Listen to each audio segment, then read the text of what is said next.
Então vamos iniciar hoje um capítulo novo no livro Reuniões Mediúnicas do Projeto Espiritizar, que será o capítulo A Psicofonia, que é aquele fenômeno mediúnico que normalmente nas casas espíritas, tradicionalmente, tem aquele aspecto de socorro, de ajuda, de esclarecimento espiritual e que também, há um tempo atrás, era tido como sendo um fenômeno de incorporação.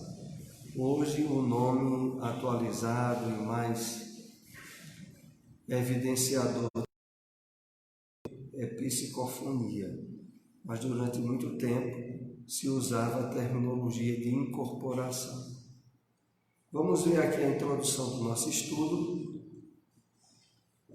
o comentário do Evangelho de João por Emmanuel, no capítulo 8, versículo 12, que diz o seguinte: anseias pela convivência dos benfeitores desencarnados,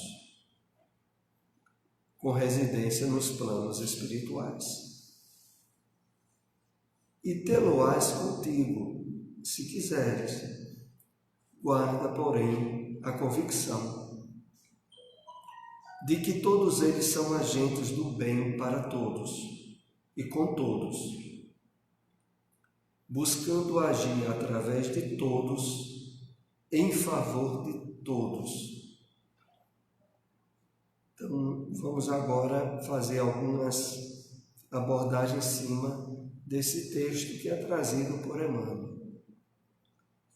E Emmanuel se dirige, claro, sobretudo para nós espíritas, que ao determos o conhecimento da realidade do mundo espiritual, sabemos que os espíritos benfeitores, eles atuam em tarefas de amparo, de esclarecimento, de ajuda, tanto no plano espiritual quanto no plano físico.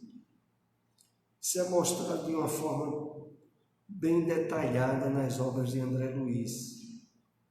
A partir do livro Nosso Lar, os Mensageiros, os Missionários da Luz, os demais livros vão abordar esse trabalho da intervenção dos espíritos benfeitores em nossa vida. Mas aqui Emmanuel nos convida a reflexões que se aprofundam, porque ele diz o seguinte: se de fato nós desejamos, ansiamos a convivência com esses espíritos do bem, eles estarão conosco, mas aí ele faz uma advertência: guarda, porém, convicção de que todos eles são agentes do bem para todos. E depois continua, detalhando a questão. Isso é muito significativo pelo seguinte: só na medida que nós vamos conhecendo as leis divinas e a realidade do mundo espiritual e o projeto do reino de Deus à luz da doutrina espírita, para o qual todos os filhos de Deus são destinados, e de que nós devemos trabalhar a percepção da vida e da realidade no mundo material como sendo uma simples experiência de inúmeras que já tivemos e ainda vamos ter. Esse conhecimento que o Espiritismo vai nos dando nos habilita a começar a ter o olhar de irmandade e de misericórdia que possibilita a companhia desses espíritos benfeitores. Para que a gente tenha o máximo possível a presença desses espíritos junto a nós, é preciso que nós já estejamos bem convictos, bem seguros de que devemos ver, observar as pessoas, quer sejam familiares, quer sejam pessoas de qualquer nível de convivência conosco, como sendo irmãos aos quais a bondade e a misericórdia divina destina-se a todos eles, com absoluta imparcialidade. Então, superar de forma completa sentimentos de animosidade, de ressentimento, de ver noutra pessoa, por causa de determinada circunstância, como sendo inimigo nosso, tudo isso já tem que ser superado para que a gente tenha a companhia constante dos espíritos benfeitores. Porque para que eles possam sintonizar conosco e nós mantermos essa sintonia com eles, é preciso que estejamos já plantando de forma profunda e permanente os sentimentos de fraternidade, de perdão, de misericórdia, de entendimento espiritual da vida. É isso que Emmanuel aqui adverte quando diz: guarda a convicção de que todos eles são agentes do bem, para todos e com todos, buscando agir através de todos em favor de todos. Ou seja, sem parcialidade, mas de forma ampla, onde todos são filhos de Deus e todos merecem a intervenção divina em termos de socorro e de ajuda. É isso que Emmanuel aqui nos convida a estar bem habilitado a essa presença desses espíritos junto de nós. Então, o nosso tema, vamos entrar hoje, é a psicofonia. É a atividade mais predominante e constante nas reuniões mediúnicas nas instituições espíritas. Nós iremos ver a partir de hoje as razões disso e nos esclarecermos sobre as possibilidades de sermos aproveitados ou de trabalharmos nessa área das instituições espíritas. É bom que aqui deixemos bem claro que o entendimento profundamente renovador da mediunidade trazido a nós pelo Espiritismo, é muito importante refletirmos a respeito do papel dele e porque ele é importante nas atividades evangélicas, doutrinárias que nós venhamos a desempenhar. As razões, boa noite, são, sobretudo, vejam só, a primeira delas é que a mediunidade foi dignificada, elevada e sublimada através de Jesus. Esse é o primeiro ponto.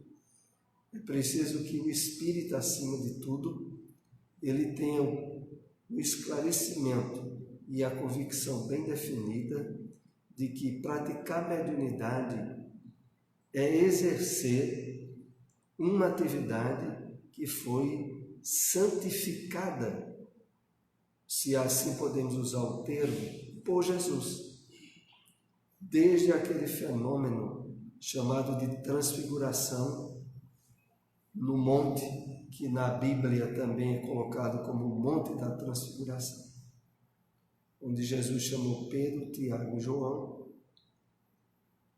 quando esses três discípulos, que eram os discípulos mais próximos do Cristo, subiram com o Mestre no monte, o Mestre transfigurou-se. Era Tabor. Monte Tabor, também chamado Monte Tabor.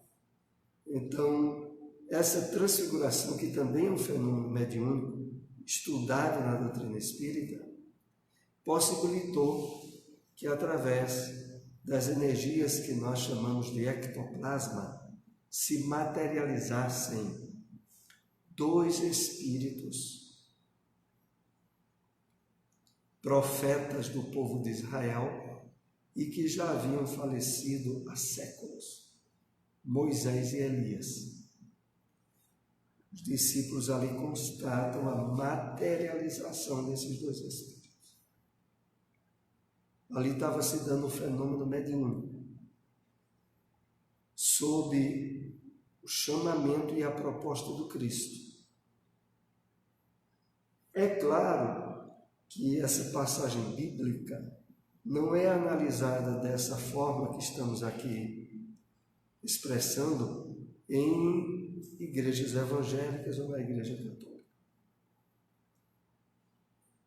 Porque ainda, normalmente por questões de preconceito ou por questões pessoais, a mediunidade e o entendimento que o Espiritismo dá sobre ela é condenado ainda pelas doutrinas cristãs tradicionais.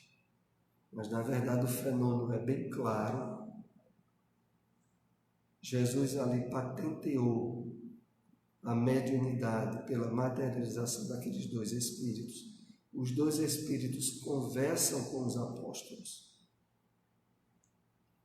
E os apóstolos perguntam ao mestre se deveriam construir 2 tendas para aqueles espíritos poderem ficar mais à vontade. Que aqueles espíritos estavam, quando dizemos assim, materializados, na forma de apresentação física que habitualmente eles tinham quando estavam encarnados. Então é preciso entendermos a partir desse ponto de que os fenômenos mediúnicos foram dignificados, elevados, santificados pelo próprio Mestre. Entremos agora no nosso primeiro slide. À vontade, Marcos. Nós temos conhecimento de que no Tabor, quando houve a transfiguração de Elias e Moisés, ali se tratava de um assunto de extrema relevância, um processo que deveria acontecer para que fossem testemunhados por alguns e, a partir daí, saíssem lições e fortalecimento do crédito. Hoje em dia, nós falamos de materialização. Qual é a finalidade? Não são muitos os centros que fazem, são pouquíssimos, né? Mas qual é a finalidade alegada ou pela espiritualidade ou pelos membros participantes? Qual a finalidade de ainda hoje existir um fenômeno de materialização em alguns lugares? O fenômeno de materialização, ele se dá através da presença de médios de efeitos físicos. Que esses médios têm uma certa abundância de um magnetismo chamado ectoplasma, que possibilita aos espíritos se materializarem. É uma mediunidade que nos dias atuais é relativamente incomum. No Brasil, nós tivemos vários médios de efeitos físicos. Os mais destacados foram Peixotinho, Ana Prado, lá no Pará. Francisco Cândido Xavier também era médio de materialização. Mas o que é que se passa? Em certas situações, o fenômeno se dá objetivando curas e tratamentos. Era o que se passava tanto com Chico quanto com Peixotinho. Em ambos, houve mais de uma vez a materialização do espírito chamado Sheila, para efetuar curas em pessoas que passavam por certas problemáticas físicas e que ali eram curadas, né? Inclusive, tem aquele caso contado por Divaldo Pereira Franco, quando ele teve uma espécie de câncer na garganta, era uma úlcera, ele ainda não tinha um resultado exato, mas estava se caracterizando assim. E lá em Pedro Leopoldo, através de uma reunião feita na casa de Chico Xavier, com a presença de outros trabalhadores do movimento espírita de Minas, o espírito Sheila se materializou e tratou e curou a garganta de Divaldo Franco. Então, às vezes, esse fenômeno se deu objetivando isso. Mas, como eu disse, não é uma mediunidade comum. A mediunidade mais comum nos dias atuais nas casas espíritas é a de psicofonia, que é essa que nós estamos tratando a partir de hoje, e algumas a psicografia, mas a mais comum de todas é a psicofonia. E ela tem uma particularidade muito importante, que é de mais facilmente habilitar o socorro e a ajuda de espíritos doentes ou em dificuldades mais intensas no mundo espiritual. Então, aqui nesse primeiro slide diz assim: neste capítulo estudaremos a faculdade de psicofonia, que é hoje a mais comum nas atividades mediúnicas. Na época de Allan Kardec, a mais usual era a comunicação via psicografia, em vista da necessidade de se ter os registros das comunicações. Como eu estava dizendo, a faculdade mais comum atualmente é a psicofonia. E nesse capítulo que estamos iniciando hoje, será para ela que nós iremos destinar maior atenção.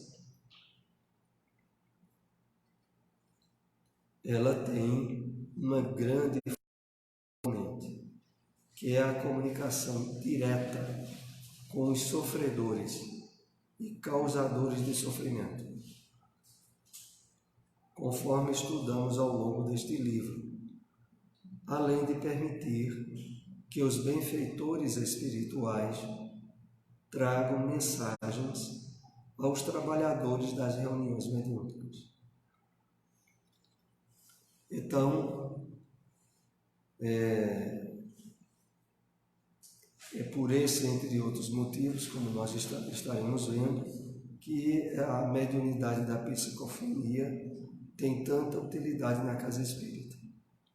Então, primeiro porque traz esse amparo mais direto aos espíritos em sofrimento. E por outro, porque normalmente nas reuniões mediúnicas nas casas espíritas há comunicação de espíritos, mentores ou guias do trabalho mediúnico, que trazem alguma mensagem ou de esclarecimento ou de estímulo para os trabalhadores que estão ali realizando esse socorro terapêutico durante a reunião mediúnica. As reuniões mediúnicas, como oportunamente aqui já esclarecemos, não são abertas ao público e por razões especiais. Inclusive, quando nós vamos explicar essas razões, nós também utilizamos daquela passagem que eu acabei de citar, que se deu no Monte Tabor, Monte da Transfiguração. Veja só o que é. Haviam 12 apóstolos, mas dos 12, Jesus chamou só 3 para subir o monte com ele, para aquele fenômeno mediúnico. Ali já havia uma lição que nos dias de hoje é utilizada nas instituições espíritas.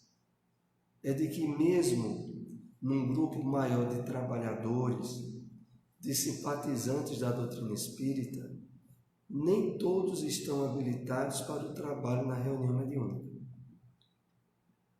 Nesse caso, de 12, Jesus chamou 3. Isso é importante a gente dizer porque, às vezes, as pessoas que ainda não têm um conhecimento suficiente da doutrina espírita e percebem que tem dia que a reunião no centro é aberta, todo mundo pode participar. E tem dia que é fechado. E alguns espíritas se reúnem a portas fechadas nas reuniões mediúnicas. Mas a razão é exatamente essa que estamos aqui dizendo. É porque para o trabalho da reunião mediúnica são necessárias certas habilitações ou conhecimentos que normalmente a maioria não tem. E por isso é que há certa seletividade daqueles que vão participar da reunião mediúnica. E vai se passar lá algo inusitado, maravilhoso, que não poderia ser de conhecimento público. Não, é porque lá é destinado e reservado aquele espaço na reunião mediúnica, sobretudo com a finalidade socorrista e terapêutica para os espíritos doentes. E as pessoas que ainda não detêm o suficiente conhecimento do espiritismo poderiam normalmente até se assustar com as comunicações, com o que ocorre durante a reunião mediúnica. Então, por isso é que previamente tem que ter o estudo, a preparação e, caso a pessoa de fato esteja habilitada, ir para a reunião mediúnica. Então, no final dos trabalhos, normalmente, há uma mensagem de um benfeitor espiritual e que serve de sustentação ao compromisso assumido pelos participantes nesse trabalho, que é, sobretudo, um trabalho socorrista. Aqui no item 166 do Livro dos Médiuns, há uma abordagem sobre os médiuns falantes. É o mesmo termo para o qual hoje nós utilizamos psicofonia, ou médiuns psicofônicos, os que falam sob a influência dos espíritos. Neles, o espírito atua sobre os órgãos da palavra, como atua sobre a mão dos médiuns escreventes. Querendo comunicar-se, o espírito se serve do órgão que se lhe depara mais flexível no médium.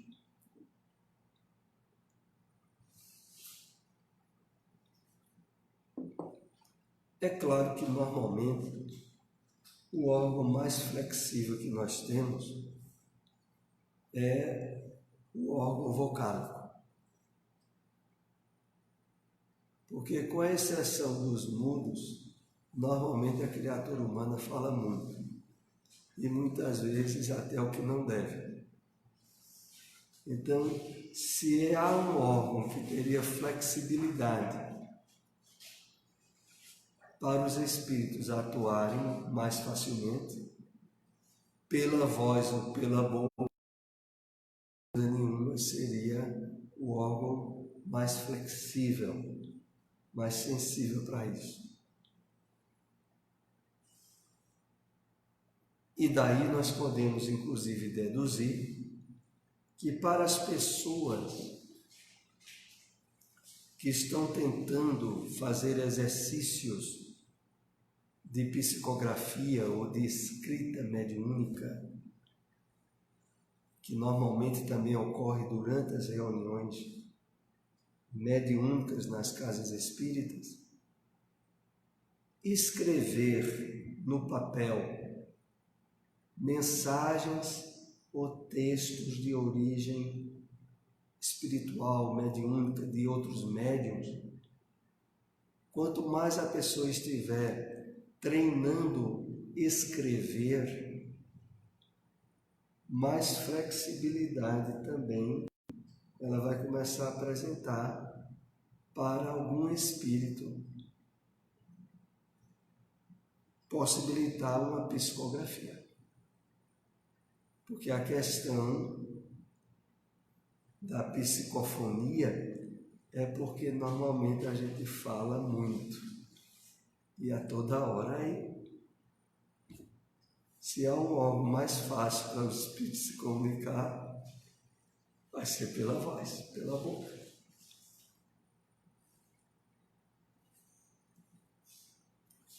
O médium falante, isso também está no Livro dos Médiuns, item 166. Geralmente se exprime sem ter consciência do que diz. E muitas vezes diz coisas completamente estranhas às suas ideias habituais, aos seus conhecimentos e até fora do alcance da sua inteligência. Alguns há que têm a intuição do que dizem, no momento mesmo em que pronunciam as palavras. Aqui nós já vamos começar a entrar em certos detalhes de como se dá o fenômeno da psicofonia ou da mediunidade falante, quando o espírito está se expressando através do médium. Então, o primeiro aspecto que aqui é tratado é de que é comum o médium falar coisas estranhas, suas ideias habituais, a seus conhecimentos e, inclusive, ao alcance da sua inteligência. Então, é bem focado, porque é justamente devido a isso que a constatação do fenômeno de psicofonia se torna mais patente, mais evidente, porque a pessoa está dizendo coisa que não é do entendimento dela. É claro que às vezes há mudança de tom de voz, às vezes há a caracterização de expressões, da forma de dizer as coisas, que qualquer pessoa que conheça o outro diz, não é ele que está falando, não. Isso não pode ser, não. Então, essas características, elas tornam o fenômeno da psicofonia bem patente no momento em que ocorre. Por outro lado, também aqui é feita o segundo grupo. Alguns há que têm a intuição do que dizem, no momento mesmo em que pronunciam as palavras.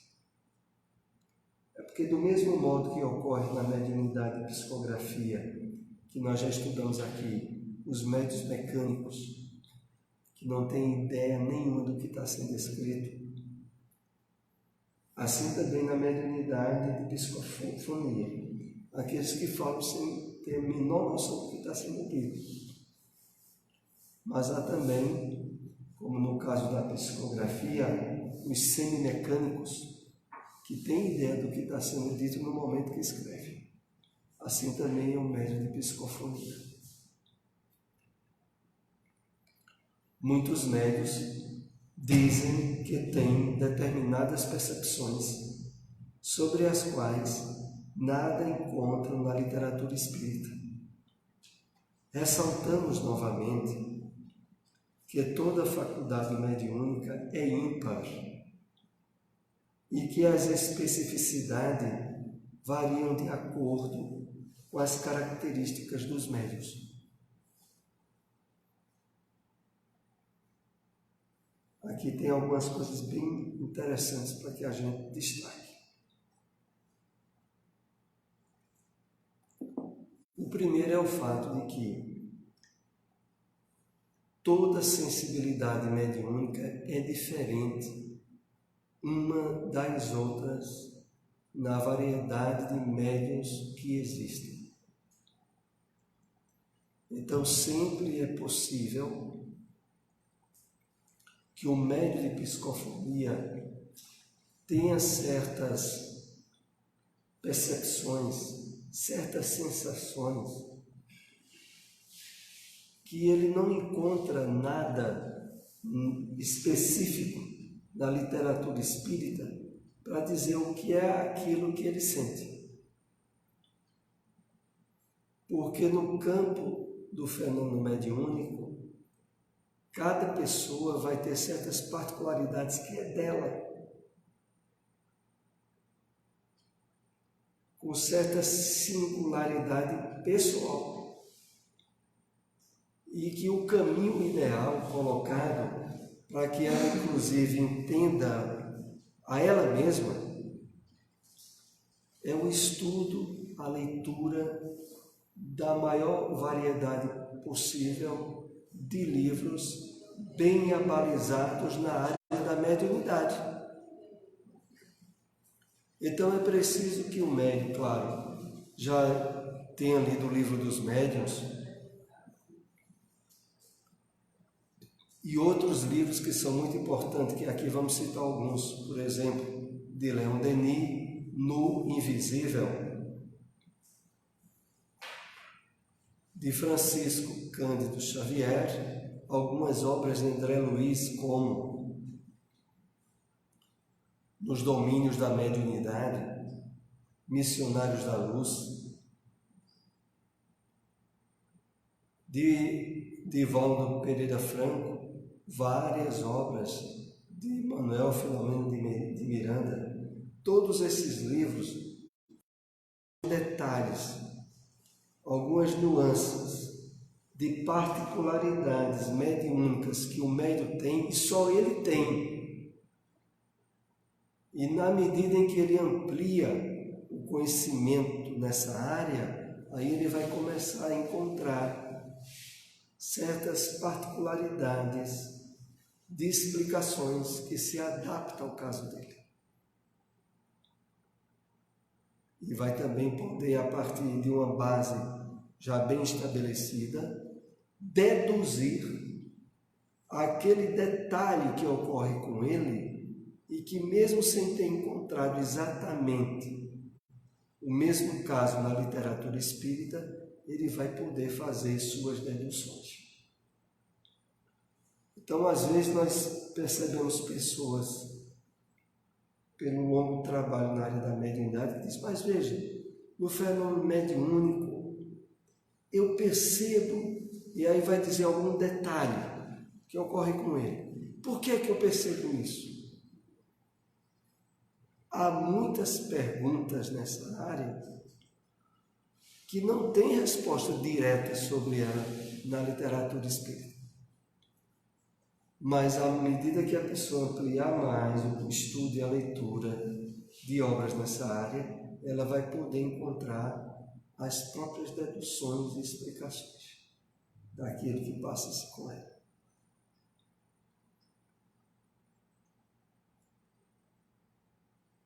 Por isso é dito aqui no final: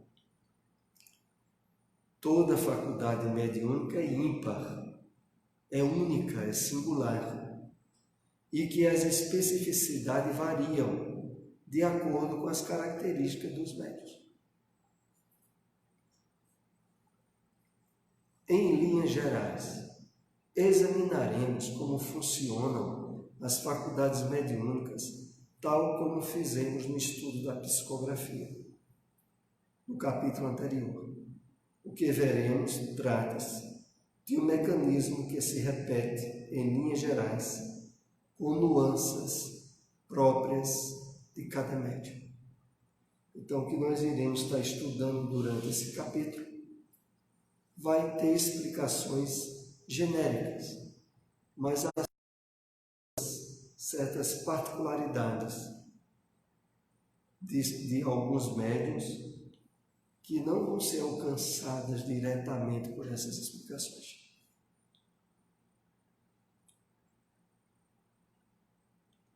Muitas vezes vemos médiuns reclamando que têm determinadas percepções e dizem que nunca viram na literatura espírita aquilo que sentem. É claro que não há como ver, porque são especificidades que cada médium apresenta. Ele deve estudar com base nos exemplos dados e refletir como acontece o fenômeno consigo.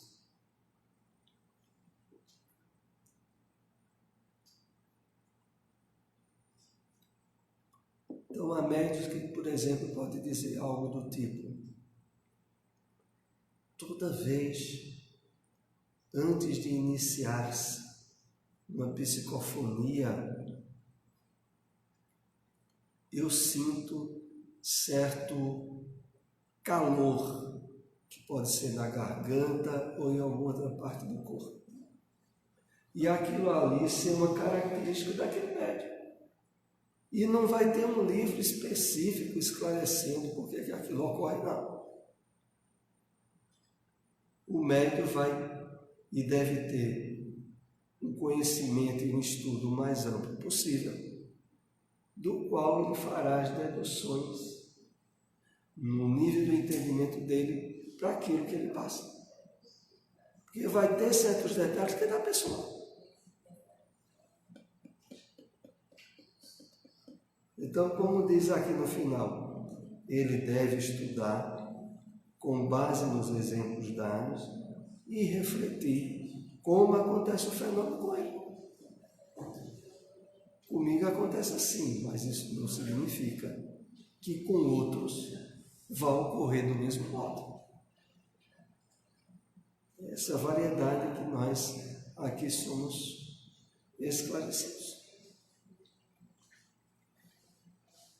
Continuando.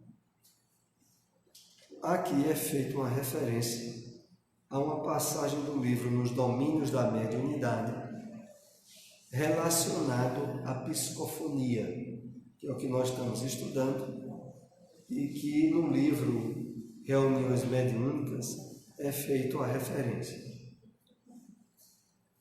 E aqui é Aulus, o orientador espiritual de André Luiz, que diz isso aí. Eis nossa irmã Eugênia, médium de grande docilidade, que promete brilhante futuro na expansão, excelente órgão de transmissão, coopera com eficiência na ajuda aos desencarnados em desequilíbrio.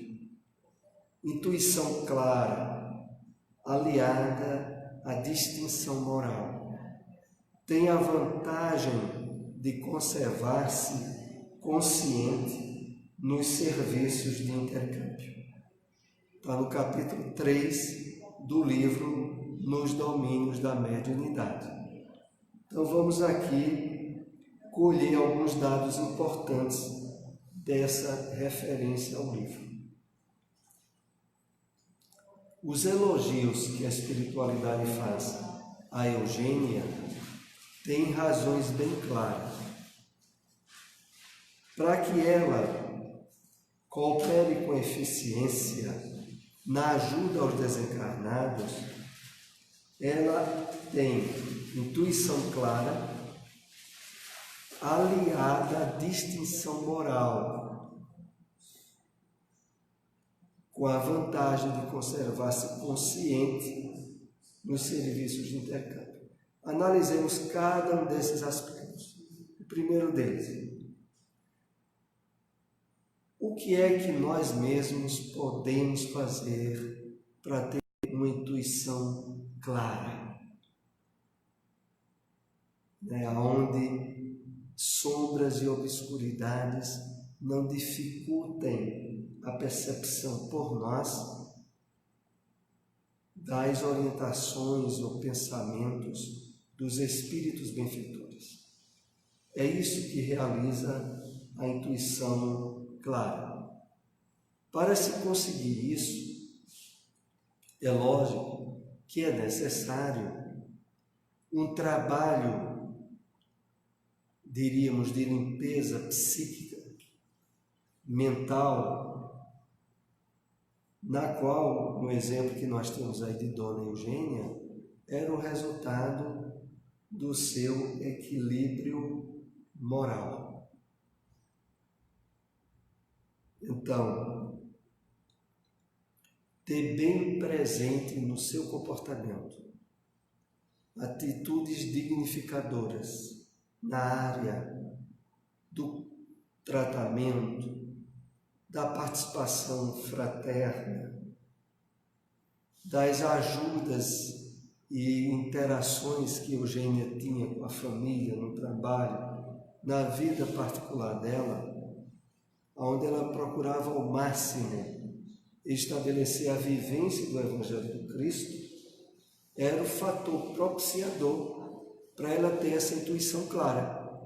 Aí vejamos bem a importância disso.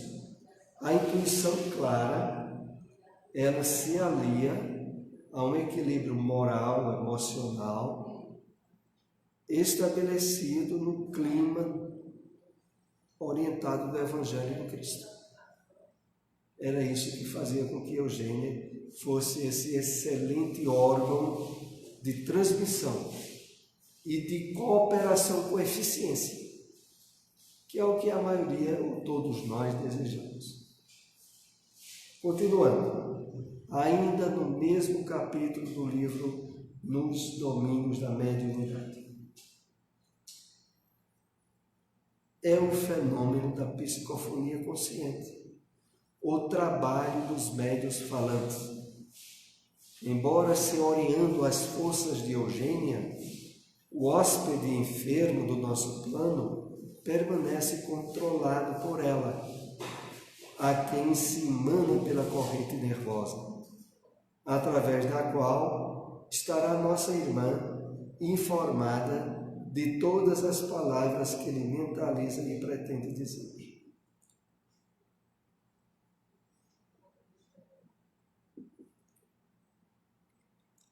Então, no fenômeno da psicofonia consciente, Eugênia exercia o absoluto controle sobre o que o espírito estava dizendo ou desejando falar, porque, entre outra questão,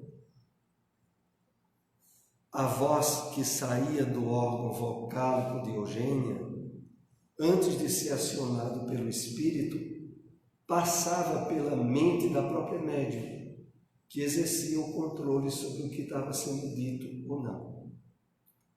É isso que caracteriza o trabalho mediúnico nas instituições espíritas, sobretudo em termos de responsabilidade do médium pelo que está sendo dito, falado ou praticado durante o fenômeno da psicofonia.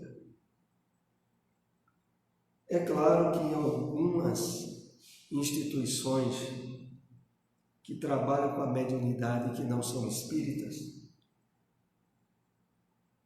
por exemplo, aquelas estabelecidas na prática da e de outras instituições afro-brasileiras que nós respeitamos, mas que não trabalham a mediunidade como nós nas instituições espíritas. Nessas outras religiões, não há o esclarecimento consciencioso e responsável dos médiuns sobre o que se passa durante o fenômeno mediúnico com o médium. E a ausência desse conhecimento faz com que os médiuns se sintam instrumentos cegos. Usualmente é utilizado até a palavra pejorativa de cavalo do espírito. Então, em muitas dessas instituições, essa palavra cavalo é a característica mesmo, porque significa, sabe o quê? Significa que o espírito vem e faz o que bem quer através do médium. E o médium é instrumento cego da vontade do espírito. É claro que isso acaba em termos de repercussão nervosa, física mesmo do próprio médium, um desgaste de energias e de vitalidade que muitas vezes é até mesmo prejudicial. Já, como nós estamos estudando aqui à luz do Espiritismo, o conhecimento do fenômeno e a consciência de que o médium deve exercer o controle e que ele pode exercer, já faculta com que durante o fenômeno mediúnico o médium não só se sente responsável, mas também sente que de fato ele pode comandar. Ele não é um instrumento cego do Espírito. Mesmo que na hora em que o Espírito fala através do médium, ao sair do transe, o médium não se recorda do que foi dito, mas durante o fenômeno ele acompanhava e fiscalizava e podia e deve exercer controle. Pois não, Geraldo? Assim, já aconteceu comigo por várias vezes. Muitas vezes chega a entidade, vem aquela comunicação, mas a gente sente que há um desajuste muito grande daquele espírito que quer se comunicar. Aí, por muitas vezes eu já abortei a comunicação por conta disso. Agora vem com muita violência, muito desequilibrado, e a gente sabe que quando vem assim, a gente deve cortar. Se passa exatamente o seguinte: a ajuda, o auxílio que é dado ao espírito está a partir da própria aproximação do médium. Mesmo que o espírito não se comunique, ou mesmo que o espírito não venha falar através do médium, a aproximação do psiquismo do médium, desde que seja um médium equilibrado, evangelizado, já produz benefícios fluídicos ao espírito. A possibilidade desse espírito se comunicar ou não vai se dar numa interação que existe entre os benfeitores espirituais da reunião, o espírito e o médium. Porque pode haver situações aonde, mesmo que o espírito aparente grosseria e certo nível de enfermidade mesmo psíquica, o médium sinta pela intuição de que deve tentar possibilitar que o espírito fale, mas controlando o que ele vai dizer. E se esse controle, mesmo durante o fenômeno, o médium percebe que não vai conseguir exercer, aí o médium bloquear a comunicação.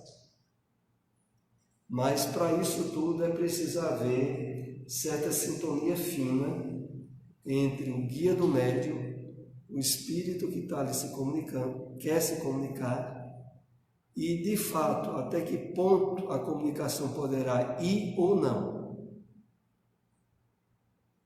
Então é algo que, na medida em que o médium estiver com o seu campo intuitivo mais claro, mais harmonizado, com a sua mente mais em sintonia máxima com os objetivos espirituais da reunião, ele vai se sentir seguro sobre se o espírito deve se comunicar ou não. Sobre, mesmo que o espírito se comunique, ele pode ser controlado, porque esse controle ele se dá, sobretudo, pelo fator moral. Ele está fazendo a sua parte. O médium, normalmente, em termos fluídicos, é mais forte do que o espírito doente que está se comunicando. Então, não tem como o médium achar que o espírito vai ter uma energia, uma força sem controle, porque o controle é todo de ordem moral e espiritual. O descontrole, o problema, ocorre quando o médium não é evangelizado, não tem consciência da responsabilidade do trabalho mediúnico, e aí quando olha, o espírito, mesmo sendo de um nível inferior, consegue dar ordem ao médium e fazer com que o médium se sinta subordinado à vontade do espírito. E o espírito dizer, não, eu vou falar e você fica, e você tem que falar. E o médium não se sentir com energia de controle. Mas normalmente isso não ocorre, ou não deve ocorrer na reunião mediúnica do centro espírita. Primeiro, pelo fato que nós estamos aqui compartilhando, que é a consciência e a certeza desse conhecimento. Que na hora do fenômeno mediúnico, isso vai ser definidor. Porque se na hora em que se está ali, sob a possibilidade da comunicação, a gente tem certeza de que, olha, quem vai se comunicar através de mim, se é um espírito doente e necessitado, eu tenho domínio sobre ele. O domínio a pessoa tem que estar preparada. Tem que estar esclarecido, preparado e convicto. Se é um espírito inferior, eu tenho domínio. Se for um espírito superior, eu não tenho nem o que precisar dominar. Mas um espírito superior não vai se comunicar trazendo conteúdo de desequilíbrio. Né? Então, se é um espírito inferior e doente, está sob meu controle. Isso o médium tem que ter consciência e certeza disso. Porque a sabedoria, porque também no modo como eles vêm, às vezes vem com medo. É aí aonde isso que nós estamos compartilhando aqui tem muita importância. Porque, vejamos bem, o medo vem da falta de conhecimento. Em tudo. Por exemplo, se a gente estiver num quarto onde a gente nunca esteve e falta energia elétrica, a gente fica com medo de bater no móvel, a gente não sabe onde é que estão os móveis. Então a gente pode bater, pode cair. Mas se você estiver num quarto que você conhece, sabe onde é que estão os móveis e falta energia, você tem um certo nível de controle, você sabe onde estão mais ou menos as coisas. E aí você não vai ter medo. Mas se você não tem conhecimento, você tem medo. É por isso que é importante o estudo, a preparação e o conhecimento antes, porque é o conhecimento que vai ser o fator definidor de não ter medo. Porque quando a gente sabe o poder que tem, o domínio que tem, aí a gente se impõe. Mas se a gente não souber, como infelizmente eu havia citado, ocorre em certas práticas mediúnicas fora da casa espírita, aí descontrole mesmo. A pessoa não tem ideia do que é o fenômeno, não tem uma preparação evangélica. E aí um espírito inferior, doente, vem e o problema está feito. O problema está feito porque a pessoa não tem conhecimento, nem domínio nenhum. Para o último slide dessa noite. Esse aqui. Esta é a característica mais marcante da psicofonia consciente. A ligação cérebro a cérebro por esses fios brilhantes que ligam a frente do médio desdobrado do corpo ao cérebro perispiritual da entidade comunicante, cujo pensamento repercute imediatamente na mente do médium, por meio dessa ligação fluídico-energética. Vejamos bem como porque é que esse dado é relevante para nós. Primeiro, a certeza do seguinte: não é um espírito que entra no nosso corpo. O nosso corpo só tem um dono, o nosso espírito, até o momento da desencarnação, quando o corpo volta para a natureza. Mas no fenômeno mediúnico, há um afastamento que pode ser até curto do corpo espiritual do médium do corpo físico. O espírito que vai se comunicar se aproxima, mas ele não entra no corpo do médium. Mesmo que o corpo do médium reflita choro, angústia, que o espírito esteja passando, mas tudo isso se dá de sistema nervoso do espírito e sistema nervoso do médium, que se expressa através do corpo. Esse esclarecimento e a consciência disso já ajuda muito ao médium no controle do fenômeno. Porque há muitos médios que desconhecem isso que nós estamos aqui compartilhando e acham que quando ele dá passividade, ele se afasta do corpo e o espírito entra dentro do corpo dele. Quer dizer, a coisa já fica difícil de controlar, porque ele está fora do corpo. O espírito vem e entra dentro do corpo dele.